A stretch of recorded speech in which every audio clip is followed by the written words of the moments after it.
পেহেলগাঁওয়ে নৃশংস জঙ্গি হানার ঘটনায় কড়া ব্যবস্থা নিয়েছে ভারত সরকার। প্রত্যক্ষদর্শীদের বয়ান অনুযায়ী সেখানে জঙ্গিদের পরনে ছিল সেনার পোশাক, তাতে করে জঙ্গিদের বিশেষ সুবিধাই মিলেছিল। এরপরই তৎপর হয়েছে প্রশাসন। খোলা বাজারে সেনার পোশাক বিক্রির উপর জারি হয়েছে নিষেধাজ্ঞা, কিন্তু সেই নিষেধাজ্ঞা কতটা কার্যকর হচ্ছে, এই নিষেধাজ্ঞা সম্পর্কে কতজনই বা জানেন? কেন্দ্রীয় স্বরাষ্ট্র দপ্তরের নির্দেশিকা জারি হওয়ার পরেও খোলা বাজারে এখনও বিক্রি হচ্ছে সেনার পোশাক। সেই ছবি দেখা গেল নদিয়া জেলার কৃষ্ণনগরে। কাশ্মীরে জঙ্গি হামলার ঘটনায় এবার আতঙ্কের ছায়া নদিয়ার ভারত বাংলাদেশ সীমান্তবর্তী এলাকায়। কাশ্মীরের জঙ্গি হামলা ঘটনার পরও শিক্ষা দেয়নি পুলিশ প্রশাসন। কাশ্মীরে জঙ্গি হামলার ঘটনার পর এবার আতঙ্কের দানা বাঁধল নদিয়ার সীমান্তবর্তী এলাকার মানুষদের মধ্যে। অবিলম্বে ভারত বাংলাদেশ সীমান্তে বিএসএফ এর আরও নজরদারি বাড়ানো উচিত বলেই মনে করছেন সেখানকার বসবাসকারীরা। নদিয়ার ভারত বাংলাদেশ সীমান্ত রয়েছে প্রায় 100 কিলোমিটারেরও বেশি অংশ জুড়ে, কিন্তু বাংলাদেশের অগ্নিগর্ভ পরিস্থিতির পর ভারতে বাংলাদেশি অনুপ্রবেশকারীদের সংখ্যাটাও বেড়ে গিয়েছে। এই অনুপ্রবেশকারীদের মদত দিচ্ছে ভারতীয় দালাল চক্রের সঙ্গে জড়িত ব্যক্তিরা। তাদের মদতে বাংলাদেশিরা ভারতের ভূখণ্ডে প্রবেশ করে তৈরি করছে অবৈধ ভারতীয় নথিপত্র থেকে শুরু করে ব্যাংকের অ্যাকাউন্ট সহ প্রয়োজনীয় সমস্ত নথি। সীমান্তবর্তী এলাকার মানুষদের দাবি, কিছুদিন আগেই মালদা ও মুর্শিদাবাদে নাশকতা হয়েছে। সীমান্তের কাঁটাতার পেরিয়ে বা বিএসএফ এর নজর এড়িয়ে অনুপ্রবেশকারীরা অনায়াসে প্রবেশ করছে ভারতের ভূখণ্ডে। সেই কারণে বারংবার ঘটছে এই ধরনের নাশকতা।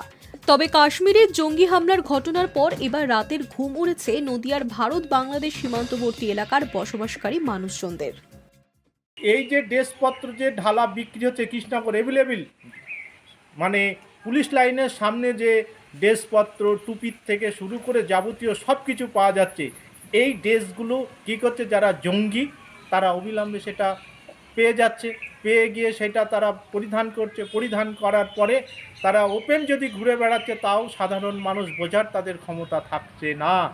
এই কারণে একান্ত অনুরোধ, যাতে এই খোলা মার্কেটে ভারতীয় সেনার পোশাক বিক্রি বন্ধ করা। প্রসঙ্গত, কাশ্মীরে সেনাবাহিনীর পোশাক পরেই জঙ্গিরা হামলা চালিয়েছিল। সেই ঘটনার পর সাধারণ মানুষের জন্য সেনাবাহিনীর পোশাক পরা সম্পূর্ণ নিষিদ্ধ করা হয়েছে। কেন্দ্রীয় সরকারের নতুন নির্দেশিকা অনুযায়ী এখন থেকে কেউ যদি সেনা, নৌসেনা বা বিমান বাহিনীর ইউনিফর্মের মতো পোশাক পরে রাস্তায় বেরোন, তাহলে ওই ব্যক্তি 3 মাসের জেল এবং 500 টাকা জরিমানা হবে।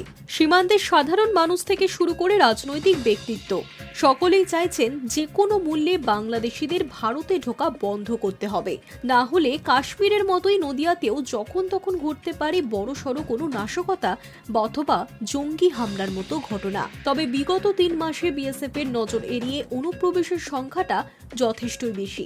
রাজ্য পুলিশের তৎপরতায় সীমান্তবর্তী থানা এলাকাগুলি থেকে প্রায় 300রও বেশি অনুপ্রবেশকারী ধরা পড়েছে পুলিশের জালে। যারা এই ধরনের অনুপ্রবেশের মদত দিয়েছিল তাদেরকেও গ্রেফতার করা হয়েছে। বর্তমান পরিস্থিতিতে কাশ্মীরের ঘটনায় ভারত বাংলাদেশের সীমান্ত নিয়ে শুরু হয়েছে রাজনৈতিক চর্চা। নদিয়ার কৃষ্ণগঞ্জ বিধানসভার কৃষ্ণগঞ্জ ব্লক যুব তৃণমূল কংগ্রেসের সভাপতি শুভদীপ সরকারের দাবি, সীমান্তবর্তী গুরুত্বপূর্ণ জায়গাগুলিতে বিএসএফ তাহলে কি করছে? তাদের নজর এড়িয়ে কিভাবে ভারতে প্রবেশ করছে বাংলাদেশিরা? এর দায় নিতে হবে বিএসএফকে। আমাদের এই থানারই অন্তর্গত ভাজনঘাট থেকে 2 কি 3 জন ওপার বাংলার মানুষ তাদেরকে পাওয়া গিয়েছিল। আমাদের থানা এদেরকে ধরেছিল। তা দেখতে হবে যে এই যে সেন্ট্রাল যে ফোর্স যে বিএসএফ, এরা বর্ডার পাহারা দেয়, এরা বর্ডারের নিরাপত্তা দেয়। এত নিরাপত্তা সত্ত্বেও কীভাবে ওপার থেকে লোক এখানে চলে আসছে? আর এর দায় বারংবার বিজেপি নেতা সহ যারা কেন্দ্রের লোক আছে রাজ্য সরকারকে দিচ্ছে। রাজ্য পুলিশ তো বারবার এদেরকে গ্রেপ্তার করছে। এর দায় বিএসএফকে নিতে হবে। বিএসএফ জড়িত না থাকলে ওপার থেকে ওপার আসতে পারে না।